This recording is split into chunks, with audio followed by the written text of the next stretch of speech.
Welcome to The Shop, the Series, the podcast, where a cast and crew come together and discuss the production of each episode of The Shop, the Series. Interesting thing about episode 2 is we brought in our first guest star, our first guest character, and this is going to play in later when we start talking about episode 3.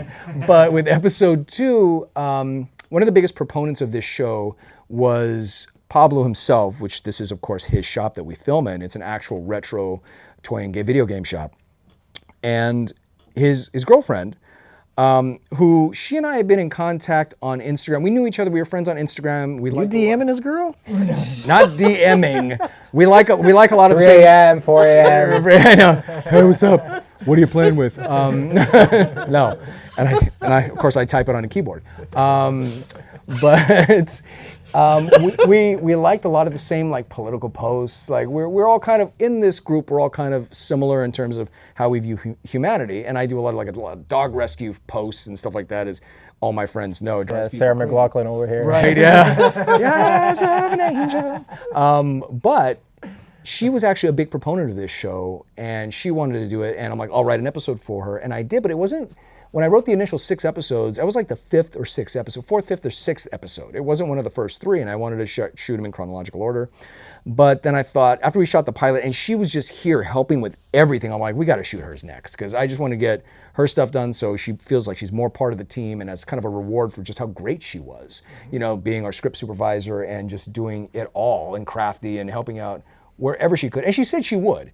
But that doesn't always matter because people say a lot of things. But she showed up and just delivered tenfold. So we ended up shooting her episode 2nd. And she is a professional actress. And she is just really, really great when it comes to bringing the set together professionally and, you know, making sure she's always on point with her lines. Creatively, she's always got questions about her character, which are great. And it really just kind of helps the show out because she's just so on point with all of that. Yeah, and even just the energy that she brings. Yeah. I mean, off the camera and on just helps a lot. So that's what we really need. No, and she was great in her part. As just she starts off as just kind of a neurotic person, ends up being totally psychotic, and by episode 3, she's actually working at the shop, so full time, yeah. But how'd you feel about episode 2 specifically, Pablo? Well, okay, so so episode 2 was night and day for me personally. Obviously way comfortable in front of the camera. But the cool thing is that, you know, you have your significant other adjacent to you, and you're watching her in real time do her thing, and you're like just like kind of inspired in a way, and just like, this is so cool. This is just part of the experience, is being able to share the floor with Dee.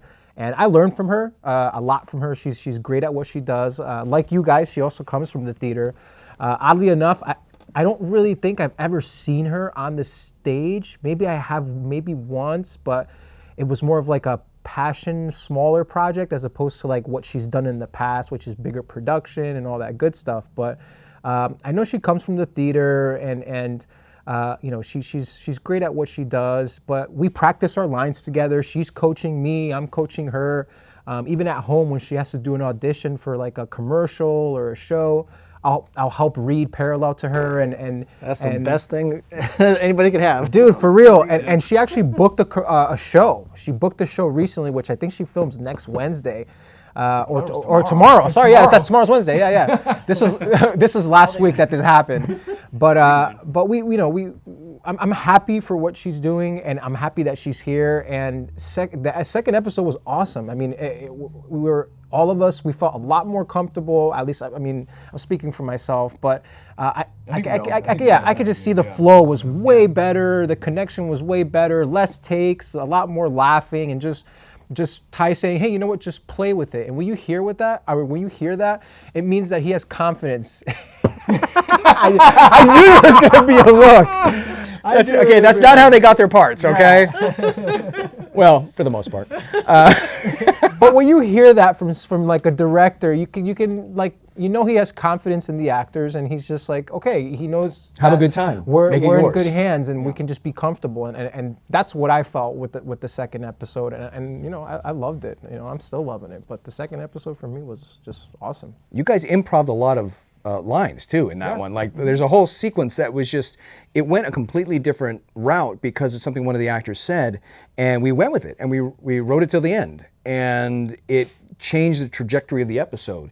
But that's what also allowed her character to come back. Her character was simply entitled No Touch, because in the show she can't touch plastics and toys because she has a phobia about it.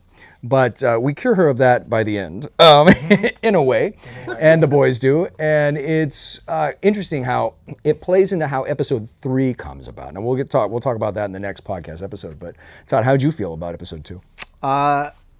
The thing that really stood out to me was getting to work with Juan, because we got to do some interactions, and that was amazing to have those little moments where we were bouncing off of each other. And so I think those are the moments that really make the show for people, because they see that.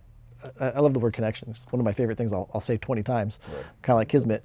And hey, I haven't said it that much on camera. Meant to be. But we were actually standing right here, the scene that I'm thinking of, which is I get to just like smack him and react to the things that he's saying while Dee is talking about her phobia, and he's laughing at her, and I'm like, dude, stop, So, but that's what really stood out to me, was getting to have that connection with the characters a little bit more, and it just built the experience better. So yeah. No, I agree. You guys did a great job. You discovered some things in some moments with the interaction that I really just found really charming and just really good about the character, and it really helps.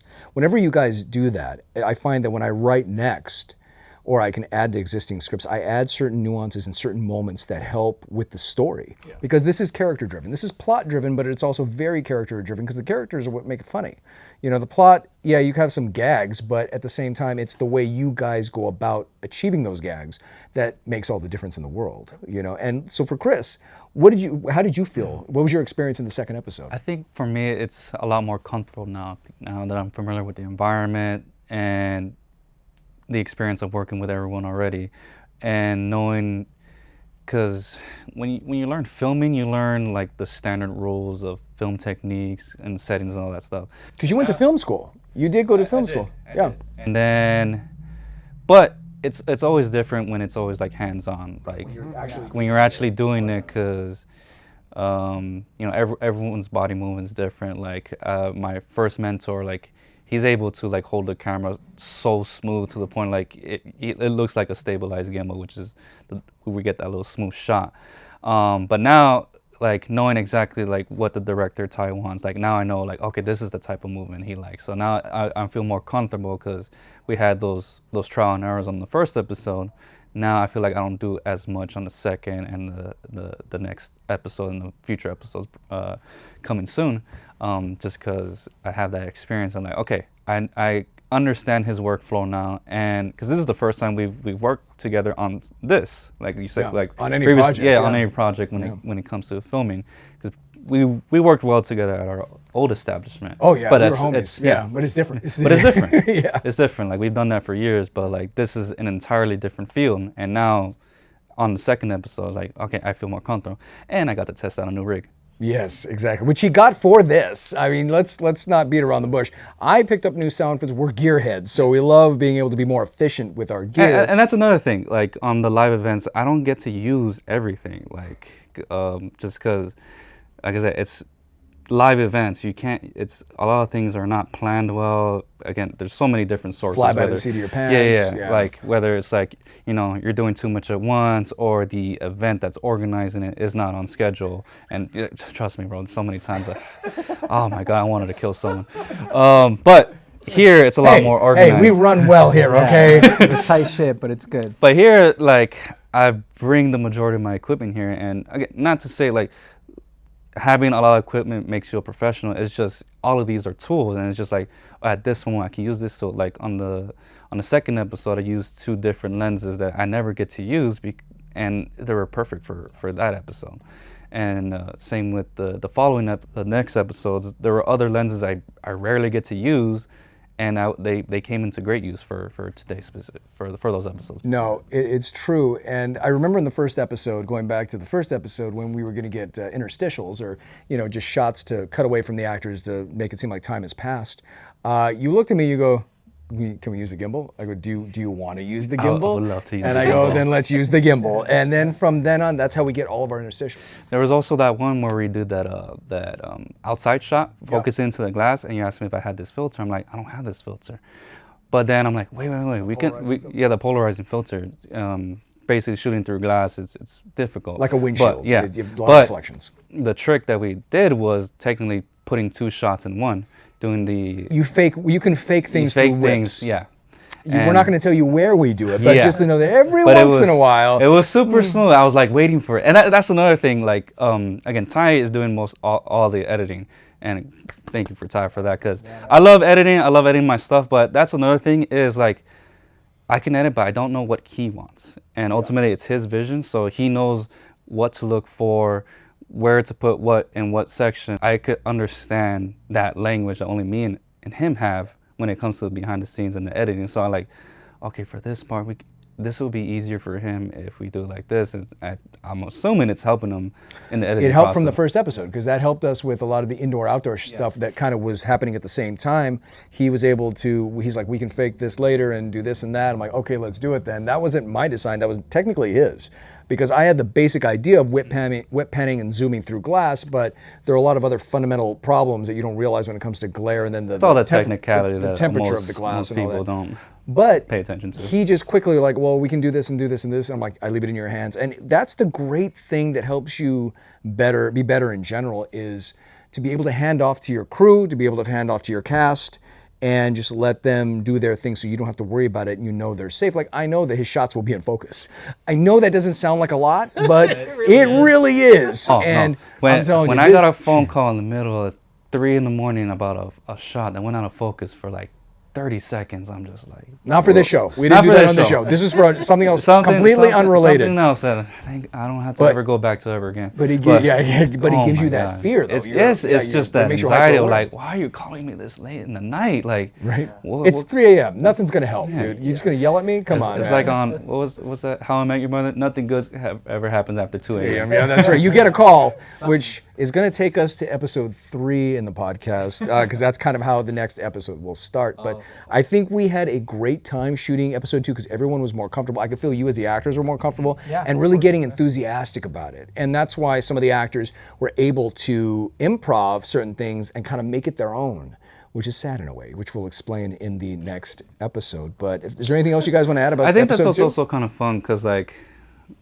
as a camera person, I'm very observant, like naturally, even before getting cameras. But it's something I've noticed in between the takes and on the breaks. Like I see people's real personalities, and I think what's fun is that people are playing. I mean, that's what acting is. You get to be someone else temporarily, but like not faking. Like you're using real emotions. But I could tell like his character is not who he really is in real life, and same with him. Man, I think that's fun. Less that you prickly, get more to- prickly. Yeah, That's just that they get to break out a character for a moment, and I see the difference. I'm like, no, they're going all out, because you can tell like, you know, some people are, you know, camera shy and they just don't, you know, go all out. So even I can admit, like I make some suggestions, like try like this, like on today's He goes episode. through me first, but no, Yeah, he yeah, always, of course. but his suggestions are he like he said, he's very observant, and his stuff, like I haven't had a point yet with everybody where I'm like, I don't think so. I mean, it may happen, you know, but you never know. But at the same time, you never know until you try it. But so far, everything has been really good. Everything's really fun, you know. And the suggestions that my team makes, like I said, we're all on the same page. So even if it's a little to one way, or maybe it doesn't seem like it's going to work, we can always make a concept work because we're usually within the same world when it comes to each other, which is always. Again, it's building that team and how we all just kind of get along, so we all kind of click. And we make suggestions, and then everybody cracks up. We're like, yep, we're going to go with that, you know? And I think that happened with episode 2, and it really changed the direction of the ending. Like, the last third of it was different because of one suggestion. was it the Teletubbies. The Teletubbies. That was completely unscripted. It was hilarious. And between takes, we'll be like, oh, maybe we should try this, maybe we should try that. Or I see somebody doing something, or we see an actor saying something or messing around, and we're like, use that. We'll shoot an extra confessional, or we'll shoot this bit, we'll shoot that bit. And it usually comes off and we keep it because it's pretty good. And, you know, we usually bounce things off each other and see, but for whatever we've made up so far to kind of like whatever the team is kind of asked or introduced, we usually evolve it into something that's really fun, and it usually works out because we're all kind of going in the same direction. It's not, this isn't rocket science, we're not saying we're curing cancer or anything like that, but when it comes to a bunch of people working together, like improv exercises, some of them will be like you just working off each other, saying various sounds, colors, words that don't make sense, but somehow when you start kind of like working in close proximity to each other, you will start picking up a pattern and you start working together. And that's a sign of a good team and people that like to give in that sense in terms of creativity. We're not, again, not gatekeeping. We want to make this the best we can, so we try to make suggestions. And from every department so far, it's really worked out well. And I think that's why episode 2 turned out so well, and why we're starting to enjoy this more, because it's a place where everybody can kind of be free creatively. And if it works, it works. If it doesn't, it doesn't. But we're probably still going to try it if we have time. Yeah. And I think that's the general feel of set and why it's such a fun experience. Yeah, but I think that's all we have for episode 2. I'm Ty Justice. I'm Pablo Godoy. Todd McLean. Chris, Ocho Pixel. And we'll see you next time. Thank you for tuning into the Shop the Series, the podcast. Please like, share, and subscribe, and contribute to our Patreon if possible. Either way, thank you for joining us, and we'll see you next time.